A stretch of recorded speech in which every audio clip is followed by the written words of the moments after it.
इसी चैप्टर, इसी एक्सरसाइज 1.1 से क्वेश्चन नंबर 6 हम लोग देखेंगे। इस तरह के प्रश्न को आप कैसे हल करेंगे, ठीक है। इस तरह के प्रश्नों के लिए सबसे पहले तो आपको क्वेश्चन को बहुत ही ध्यान से पढ़ना ज़रूरी है। कम से कम 2 बार आप क्वेश्चन को ज़रूर पढ़िए और इसमें क्वेश्चन को अगर हो सके तो आप 2 या 3 भाग में बांटकर फिर उसका हल करने की कोशिश कीजिए। जैसे यहाँ पे क्या दिया हुआ है, एक संख्या के 1/3 भाग के साथ 20 जोड़ने पर 35 होता है, ठीक है। यहाँ पूछा गया है कि वह संख्या कितनी होगी। तो सबसे पहले हम लोगों को क्या मिल रहा है, वो जो संख्या है उसको हम अभी एक संख्या ही लिखेंगे क्योंकि हमें वो पता नहीं है। के लिखा है, के अर्थात का अर्थात गुना। एक संख्या के 1/3 भाग, ठीक है, उसके साथ कितना जोड़ना है, 20।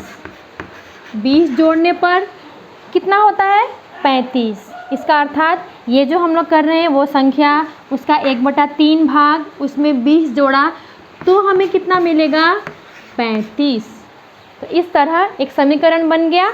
अब हम लोग इसको सॉल्व करेंगे।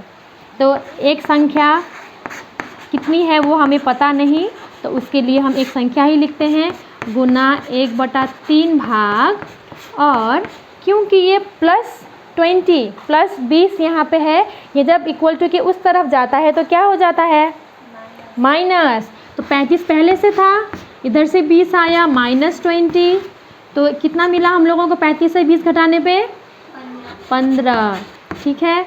यहाँ पे हमारे पास पहले से क्या है, एक संख्या गुना 1/3।